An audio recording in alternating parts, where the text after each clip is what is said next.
మీదే ఎన్నో ఆశలు పెట్టుకున్న హీరోయిన్ నిధి అగర్వాల్ ఒకే ఒక్క ప్రాజెక్ట్ కోసం కాల్ షీట్లను కరిగించింది. ఏళ్లకేళ్లు సెట్స్కే పరిమితమైంది. అచ్చంగా బన్నీ హీరోయిన్ కి జరిగిందే నిధికి రిపీట్ అవుతున్నట్టుంది. హరిహర వీరమల్లు మూవీ వల్ల నిధి అడ్రసే గల్లంతవుతోంది. నిధి అగర్వాల్ స్మార్ట్ శంకర్ టైంలో సడన్ గా ఫోకస్ అయింది. భారీగా ఆఫర్లు సొంతం చేసుకుంది. అలా వచ్చిందే పవన్ సరసన మెరిసే ఛాన్స్. కానీ ఏమైంది? ఆ మూవీ సెట్ కి అంకితమైతే ఆ హీరోయిన్ ఈ సినిమాకే పరిమితమైంది. హరిహర వీరమల్లు ఎప్పుడు పూర్తవుతుందో దర్శకుడికే తెలియట్లేదు.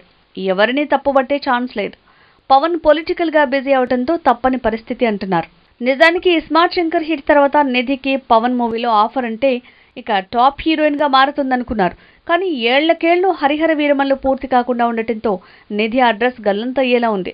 అసలు పవన్ కళ్యాణ్ తో జోడీ కట్టే ఆఫర్ రాకముందైనా చిన్న చితక ఛాన్సులతో బానే నెట్టుకొచ్చింది నిధి. కానీ హరిహర వీరమల్లుతో తన ఫేటే మారుతుందనుకుంటే ఆఫర్లు ఆవిరైపోతున్నాయి. కాలం గడుస్తోంది కానీ మూవీ ముందుకు కదలట్లేదు. ఏదీ మారట్లేదు. ప్రజెంట్ నిధి హరిహర వీరమల్లుకే బల్క్ గా డేట్లు ఇచ్చి మరే మూవీ చేయకుండా 1-2 ఆఫర్లు హోల్డ్లో పెడుతూ నెట్టుకొస్తోంది. అప్పట్లో అలానే వరుడు మూవీ విడుదలయ్యే వరకు హీరోయిన్ ని చూపించకుండా దాచారు. అదేదో మిరాకిల్ గా మారే ఐడియా అనుకుంటే అసలు హీరోయిన్ అడ్రస్ నే గల్లంతు చేసింది. ఇప్పుడు నిధి పరిస్థితి అలాగే తయారయ్యేలా ఉందంటున్నారు.